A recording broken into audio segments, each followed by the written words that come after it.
There is a name for what happens around 5 or 6 p.m. on Sunday evenings. That specific drop in the atmosphere, the quiet that feels heavier than it should.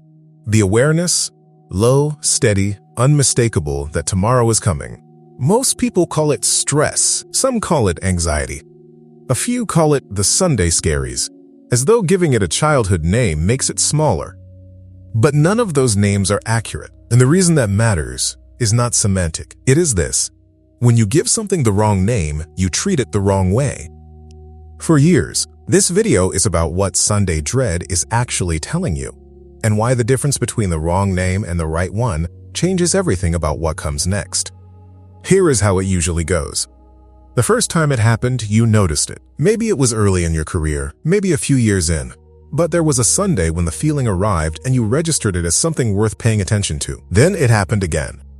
And again. And somewhere in that repetition, something shifted. Not in the feeling, but in your relationship to it. You stopped registering it as a signal. You started managing it as a feature. A Sunday ritual to dull the edges. A better playlist. An earlier bedtime. A version of Sunday that was engineered to make Monday feel less like something approaching. This is what the human nervous system does with chronic input. It adapts. Not because the input stops being real, but because the cost of staying alert to something you cannot immediately change is too high to sustain. So the adaptation kicks in. The dread becomes background noise. And background noise, by definition, is the thing you stop hearing. Here is what that adaptation costs. Not in dramatic terms, in precise ones. Every week, the signal arrives and gets managed rather than read. The gap between where you are and where your system recognizes as right gets slightly wider. Not faster. Not louder. Just wider. And the adaptation that made the feeling manageable also made the gap invisible, which is how intelligent, self-aware people end up 5 or 8 or 12 years into a career that does not fit, genuinely surprised by how far they are from anything that feels like theirs. The normalization of Sunday dread is not a personality trait. It is not evidence that you are someone who cannot be satisfied. It is a very human response to a signal you were never taught to read. And that is the distinction this video is built around. So if Sunday dread is not stress and it is not anxiety in the general sense, what is it? The most accurate description is this. It is a weekly diagnostic. Your emotional and physical system runs a check every Sunday evening, not consciously, not deliberately, on the fit between the life you are about to return to and the one it recognizes as congruent with who you actually are. The dread is the result of that check. It is not the problem. It is the report. Research on anticipatory anxiety makes a consistent distinction that most people in this position have never been handed. There is the anxiety that comes from a specific upcoming event, a presentation, a difficult conversation, a deadline. That resolves when the event resolves. And then there is the anticipatory dread that arrives not because of what is happening tomorrow, but because of what tomorrow represents. A sustained return to something that your system has already assessed as wrong for you. That second kind does not resolve when Monday passes. It waits for the following Sunday. The distinction matters because the first kind responds to preparation. The second kind does not.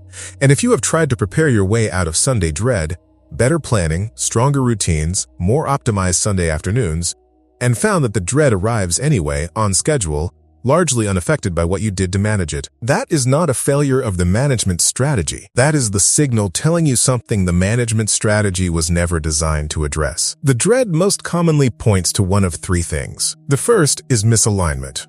The work itself is not congruent with what you actually value or what gives you a sense of doing something that matters. The second is the performance tax. The specific exhaustion of knowing that tomorrow you will spend 8 or 10 hours presenting a version of yourself that no longer fits, maintaining a professional identity you have outgrown. The third is the identity gap, the growing distance between who you are at work and who you are everywhere else, and the low-grade cost of managing that distance every single day. These 3 things are not the same, but they share a common thread. None of them are stress, none of them are anxiety, and none of them resolve with a better Sunday routine. Now here is the myth, the one that has been doing the most damage. It goes like this. Everyone feels this way on Sundays. It is a normal part of adult professional life. The people who do not feel it are either lying or they are lucky, or they have found some combination of mindset and routine that you have simply not discovered yet. And if you are being completely honest, the quiet version, the one you do not say out loud, there is a version of this myth that goes even further. Maybe the problem is not the job. Maybe it is you. Maybe you are just someone who is not built for contentment. Maybe you would feel this anywhere. That version of the myth is the most important one to dismantle, because it is the one that keeps people from taking the signal seriously. And here is what actually dismantles it. Not reassurance, but precision. Work fatigue resolves with rest. If you take a 2-week vacation and come back to find that Sunday evening feels lighter, genuinely lighter, not just temporarily distracted, that is work fatigue. The symptom responded to the intervention. Misalignment dread does not work that way. Anyone who has come back from time off, genuinely rested, genuinely glad to have had the break, and felt the dread return on the first Sunday back, sometimes before the week has even started, knows exactly what this distinction feels like from the inside. The rest did not touch it, because rest was never what it needed. What it needed was to be read. Research on this is consistent in a way that does not get discussed in most career content. The anticipatory dread that is attached to identity misalignment, to the sustained experience of performing a role that does not fit, shows up differently in the body than situational stress. It is lower in register, more chronic, less responsive to acute interventions, and it carries a specific cognitive signature. The recurring thought, on Sunday evenings, that is not about next week's workload. It is about something longer, something harder to name. The quiet, clear, repeating thought that this is not the right life. Not broken, misaligned. That is the distinction. And the reason it matters more than almost anything else in this video is this. If the problem is who you are, there is no exit. But if the problem is where you are, and the fit between that place and what you actually are, then the dread is not a sentence. It is a compass. Every year you treat a compass like a symptom is a year you spend managing the feeling instead of following what it is pointing toward. That is the real cost of the wrong name for anyone who has just recognized something in that distinction and wants to move from recognizing it to actually reading what the signal is saying. There is a resource in the description built exactly for that. It is called the Sunday Dread Journal.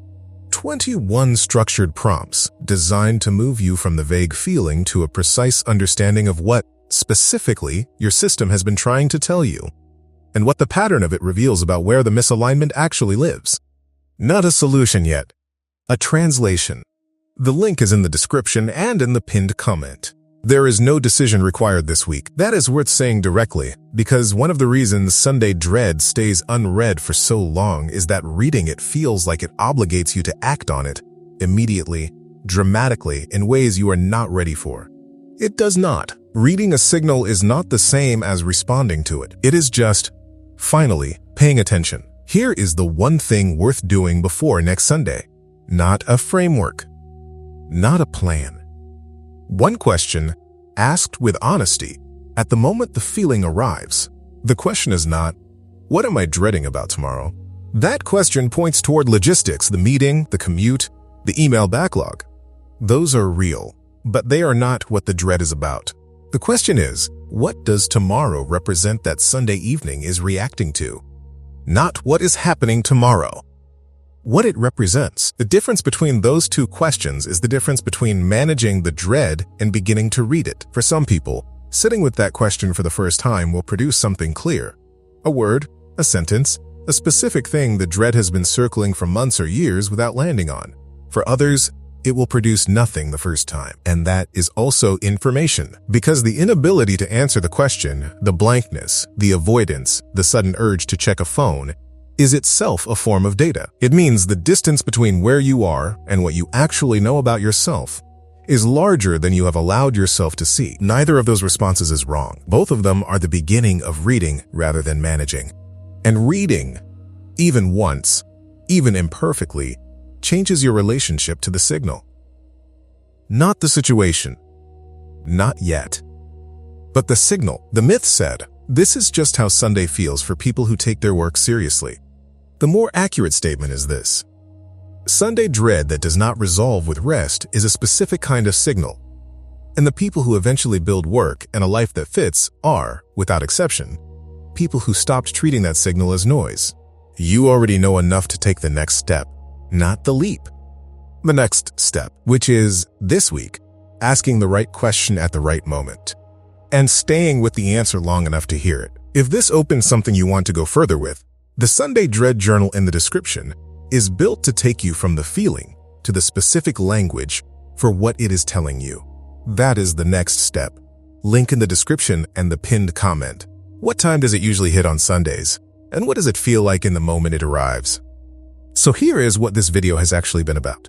Not Sunday dread as a productivity problem. Not Sunday dread as an anxiety symptom. Not Sunday dread as something to optimize away with a better evening routine.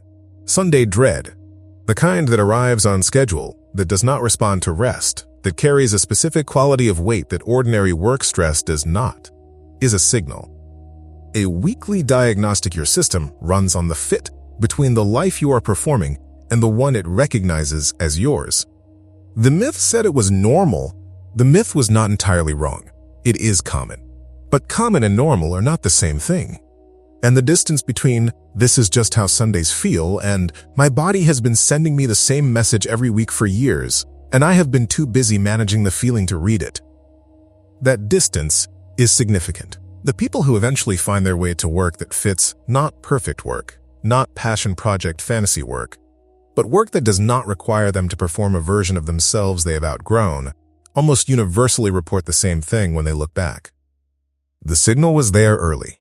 It was consistent. They just did not have the language to take it seriously. This video was the language. Your body has been keeping better records than you have. Sunday evening is when it shows you the ledger. What you do with that information, how seriously you decide to take it, how honestly you are willing to read it, that is yours to determine. But you cannot unlearn the distinction now. Work fatigue resolves with rest. What you have been feeling on Sunday evenings does not. And that one sentence, held honestly, is already more than most people allow themselves to know. Not broken, misaligned. Carry that one.